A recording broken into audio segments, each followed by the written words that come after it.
Welcome to day 53 of this crazy journey that I'm on of learning the piano again after 20 years away from it. Thank you for joining me today. And if you were here yesterday, you saw that we started on stage 2 of the Learn program. And it kind of cycled us back to a lot of the basics, which is actually kind of exciting. I've done a little looking around throughout the lessons. And excuse me, I'm excited for where it's taking us and introducing music theory and a little bit more of the structure of music rather than how it was in the beginning with how it felt like playing Guitar Hero with the notes cascading down and you're just playing, basically colors and stuff like that. Some of the coaches kind of gave you a little bit of music theory with what they were teaching, and others it was just pushing keys and hitting notes and stuff like that. So this is really actually exciting to me. I'm going to jump into the practice session here. Let's see, make sure I'm in the right. Wrong lesson.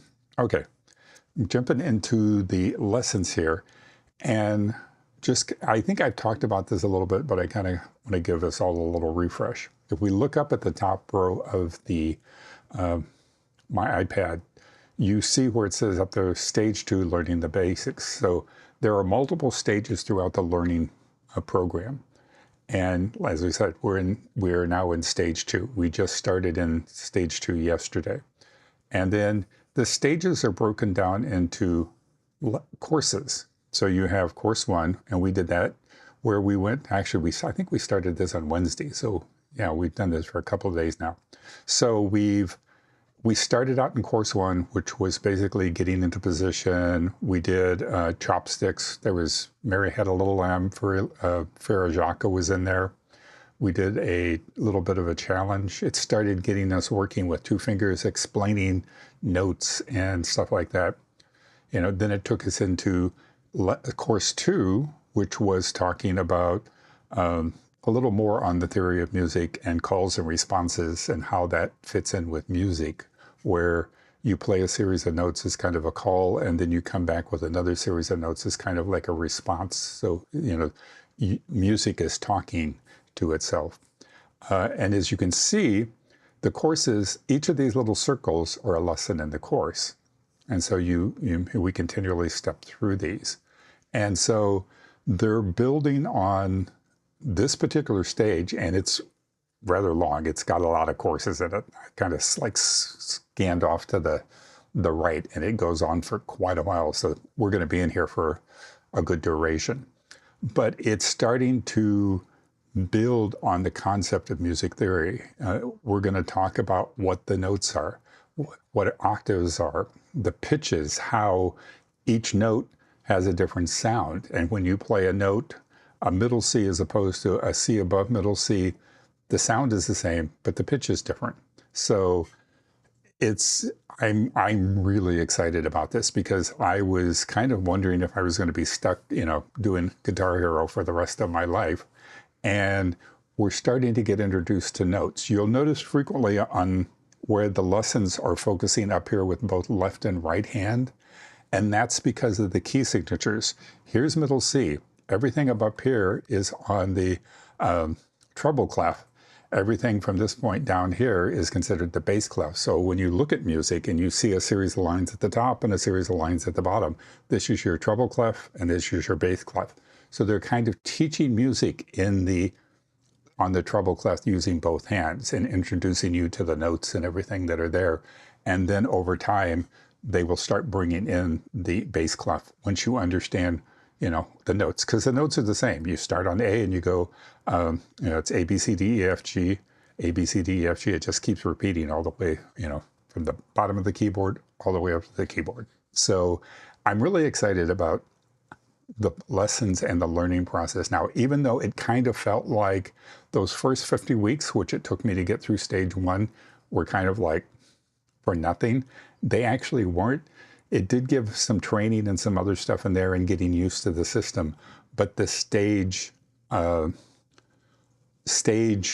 2 portion is really the nuts and bolts and the nitty gritty of playing the piano. I kind of wish it would have started with, what stage 2 all the way back in the beginning, but it is what it is. But this is going to be really cool as we progress through here. I'm really, really excited for this. Even though we're playing some simple stuff in some ways, it's going to start getting more involved in bringing other pieces in.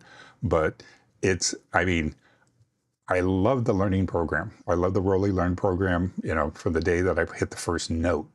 But it's now become on steroids. It's just, I can't, I am head over heel deeply in love with the learning program now. So we're going to go in. We are starting on course 3 today. So like I said, we did course 1 on Monday, course 2 on Thursday, and now today we're going to go into course 3 and kind of build from here. So I have to stop around 20-25 after today because of a volunteer thing I have going right after this. So, we may not make it through the entire stage today. It also depends on how I do. If I screw up a lot, then we're going to have to spend more time on this, come back to it tomorrow. But anyway, let's hop in and see where stage 2, course 3 takes us today. Let's take a look at all the notes on your Lumi and how they sound. Now, again, he uses the word Lumi, and he shows this small little keyboard. So a Lumi is what the keyboards I was using when I first started, which is now called a Piano M, and they're 2-octave keyboards. So they have 24 keys each. And so you could connect 2 of them together and you get 48 keys. The piano that I'm using has 49 keys, and the difference is the fact that it has an added C at the very top. So, a normal 2 Lumis or 2 piano M's put together would give you, the 48 keys. The piano gives you an extra key at the very top, and that's the C.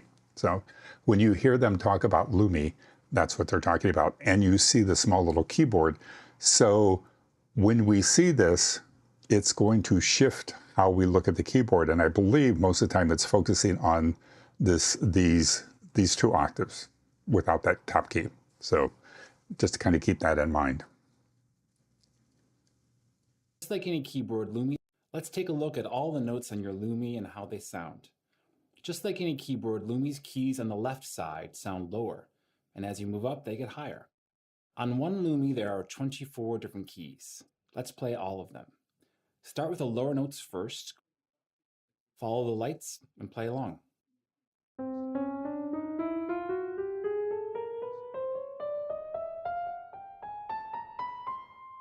Oops, I added the C in. Every key has a unique sound which gets higher or lower as you move up or down from the key before. We call the highness or lowness of a note pitch. Let's try a fun way to play a whole range of pitches. Did you hear that note slide? That's called a gliss or glissando. It's used in all kinds of musical styles. You can use the back of your fingers to play this, or your thumb. You don't have to use much force. Every color on your Lumi has a matching note letter. The red key is called C, orange is D, yellow E, green F, turquoise G, blue A, purple B, and then back to red, C again. I love how it's starting to incorporate music theory into the lessons. In this session, you'll start learning what each note is called. Every color on your Lumi has a matching note letter. The notes use the letters of the alphabet, from A up to G, and then the pattern repeats again. And unlike the alphabet, your keyboard starts on C. Learning these names will help you read music and find your way around your keyboard. Listen to the name of each note. C, D, E, F, G, A, B, C, D, E, F, G, A, B. Because the repeating notes sound similar. The other thing he's teaching you subtly there, if you're watching his hands, is how when you play 3 notes. If you're expanding on, you cross under with your thumb, and then you continue up. he does that, but he doesn't really tell you about that just yet. Similar, they have the same name. Even though one is higher in pitch than the other, they still sound alike. The distance between the red C here and the next red C up is known as an octave. You've probably noticed that C, D, and E have two other smaller raised keys in between them, and F, G, A, and B have three. For now, you can use these groups of 2 and 3 raised notes to help you remember the position of A to G. It might take some time to remember the name of each note, but it'll be easier the more you practice. Try playing each note while saying the name out loud. This is the one thing I do remember. C, D, E, F, G, A, B, C. Oh.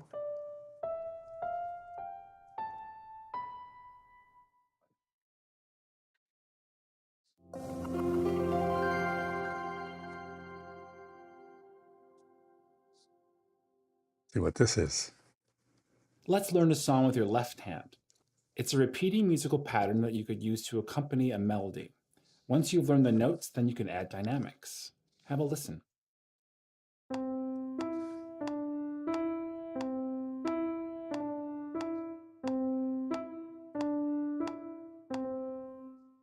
You'll be using the red, orange, and yellow keys.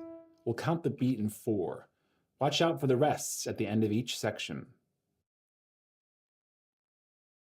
Now the other thing in here, if you look up in the upper left-hand corner, you see that little keyboard image, and there is a white circle on the C, which means that it's going to show me the numbers at the bottom of the screen across the keys.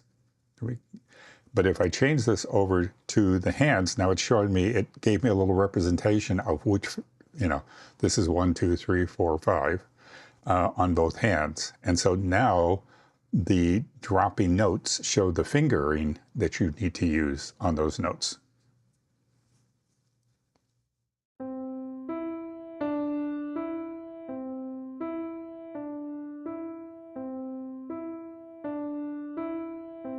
The next section goes like this.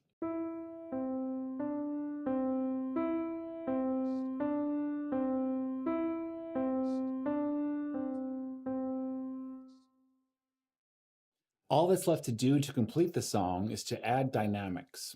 Start out loud for the first section, then play quietly for the second. Give it a try.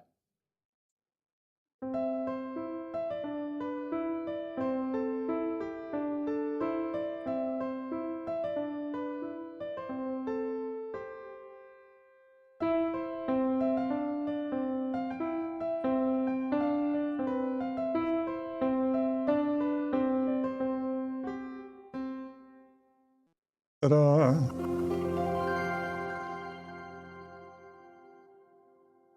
And then the dynamics that he talks about, he explained previously, but they call it the attack. How hard you hit the key. If you hit the key softly, you get a soft sound. If you hit the key harder, you get a harder sound. Some pianos have that built into them and some of them don't. This one is really nice compared to the piano M's that I was using, because this one has, it's not weighted as much as a normal piano, but the keys are semi-weighted, so you feel resistance and stuff when you push down on the keys, which again, when you're playing dynamics and doing stuff, it makes it much easier to control the keys than a keyboard where no matter what you do to the keys, it feels the same when you're putting pressure on them. This gives a little resistance, which is nice because a real piano, like a baby grand piano, has a lot of resistance. I mean, it's like an exercise in building up your finger strength and playing a full-size piano. So let's go see where this takes us. We're going to play a song.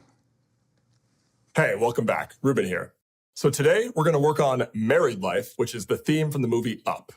We're going to just play the melody, and we're going to split it up between 2 hands so that we can keep our hands in a fixed hand position and not have to move them around. Let's take a look at that hand position. So for this one, what we can do is we can place our hands right next to each other on the keyboard. Now, having your hands in a fixed hand position like this is really nice because it means that every finger only has to be responsible for playing a single note. So let's put our pinky finger, our 5th finger.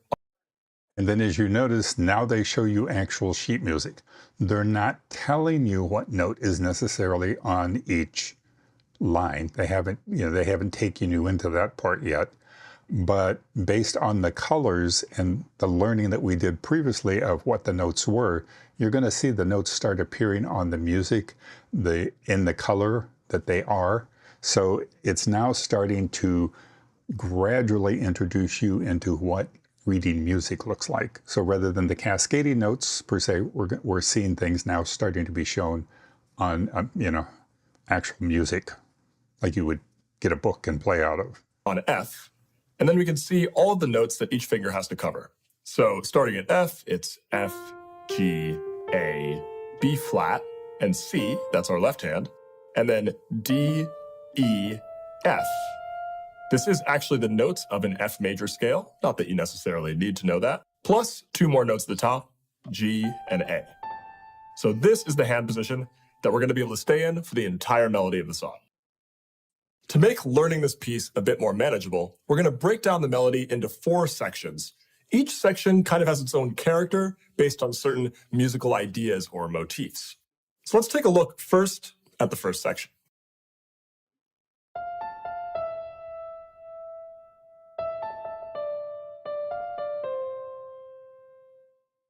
So in this first section, if we simplify it a bit, the real foundation of the melody is this descending movement which starts on F. So it goes F, E, D, and then C. Now, it wouldn't be the most interesting melody if we just had that stepping down motion. And so there's this really beautiful ornamentation that's added in, where in between each of those steps, we have this jumping up and back down motion. Let's take a look at that. So it sounds like this. And then we're going to do a similar thing to go from E to D, right? So we're going to jump back up to A, to the E, and then go down to the D, like this. Something I love about this little ornamentation is that I think it connects to the theme of the movie, right? The movie is all about this yearning to have a big adventure. And the question is, right, is an adventure about where you're going, or is it about these beautiful moments along the way? So now let's try working through that first section of the melody with that main motif a few times.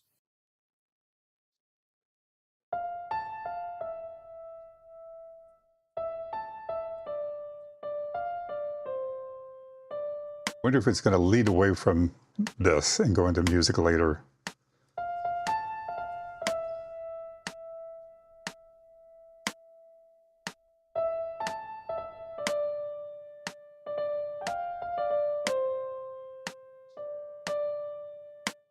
Okay, now we can do it.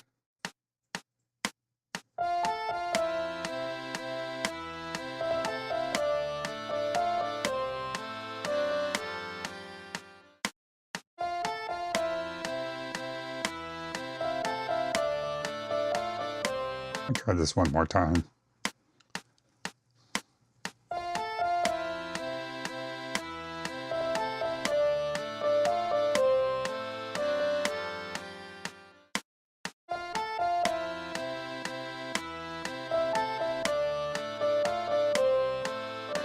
Now let's take a look at the second section of the melody. The other thing that I forgot to point out, if you look at my screen again, I think you can see it you can barely see it at the top, but there is a bar that runs across the very top, and it's a colored bar. So this is like this lesson, and that progress bar at the top tells you where you're at in the lesson, because you can see down at the bottom there is a bar showing all the different stages, and I can jump around and hop to each of these sections. If I wanted to go back and repeat a section, all I'd have to do is just touch those little yellow triangles on the screen. But as I'm working through the lesson, also at the top, I see a colored bar that moves across and shows me there. It's there at the top of the screen, but it's on your end, it's probably a little bit harder to see. But anyway, I thought I'd point that out. The second section, we take a pause from that descending melodic line, and we mostly rest on D with some extra notes at the top. Let's take a look at that.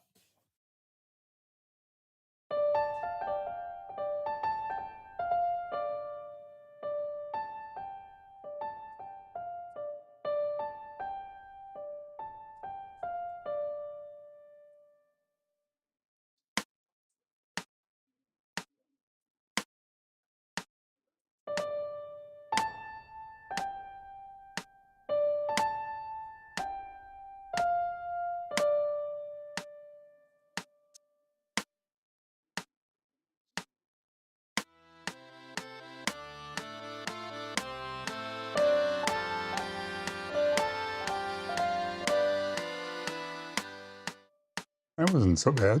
That's a little easier.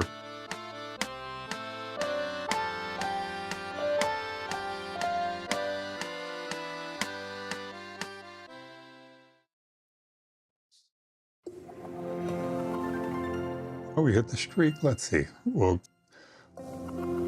Let's see what we have in the next one. We won't So in complete section this. 1, we began the journey with this descending melodic movement. And then in section 2, we paused for a while before then rediscovering the adventure in section 3 by continuing this Hey, descending Gretchen. movement. Hey, Let's take a Maggie. look at that. Welcome. I want to keep going on. Hey, Obs.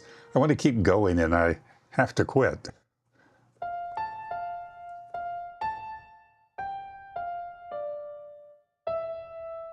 That was like, let's pay attention here.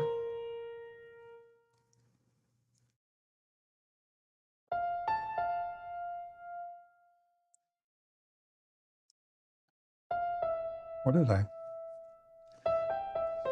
Pay attention, Duncan.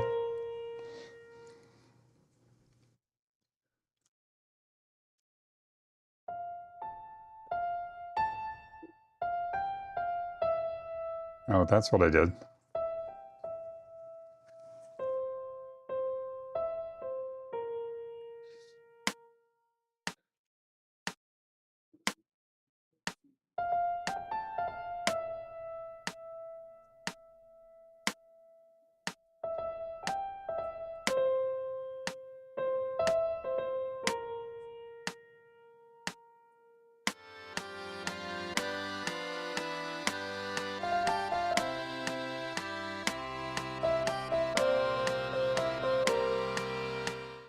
Okay.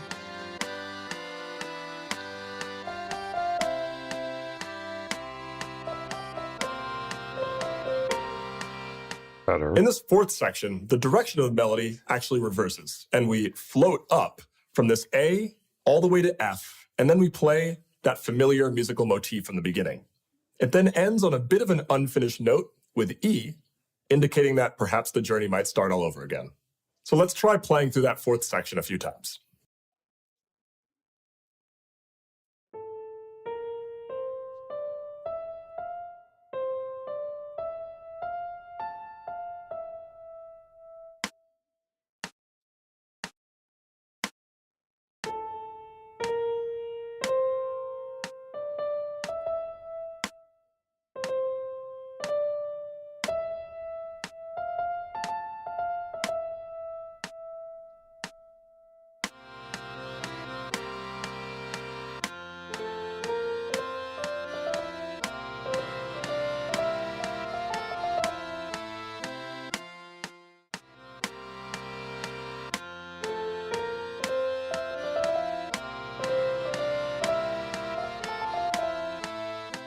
So now we should be ready to combine all four sections of the melody. A really nice aspect of this song is that it naturally leads right back into itself, so it should be easy for you to loop over and over again while you're practicing. So have fun going on the journey and playing this beautiful melody.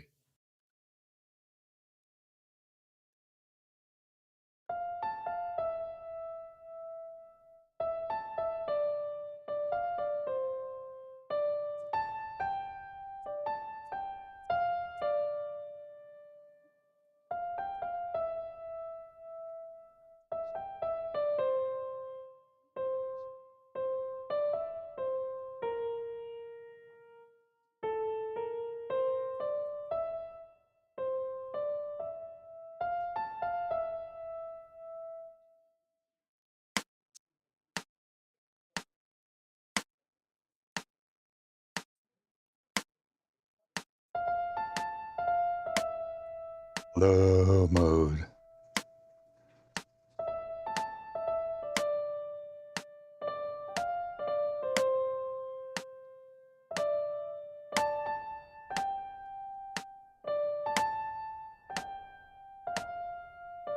Probably should have started back, but we'll just see what happens.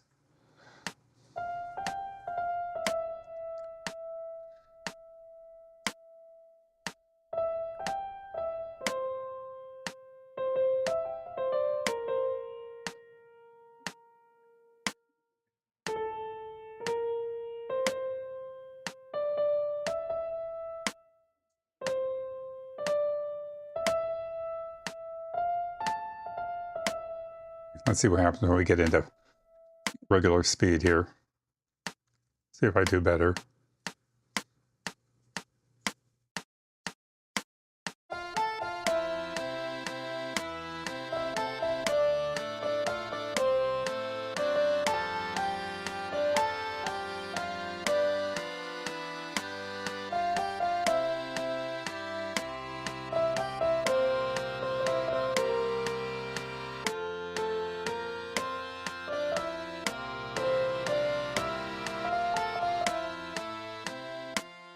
Better. Let's see.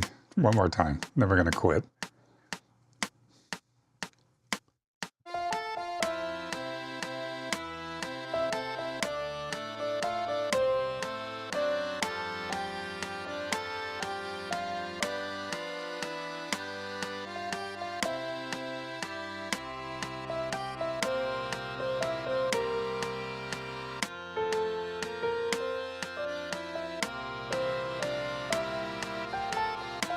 Oops, the end was messed up. I have to do that again. Anyway, not too bad. Oh, we're going to play Happy Birthday tomorrow. Anyway, I need to end it here. I want to go on, but I got to stop because I need to help with something downstairs today and do my volunteer work. But anyway, there we are with what day are we in? Day 53. This is crazy. It's 8 weeks.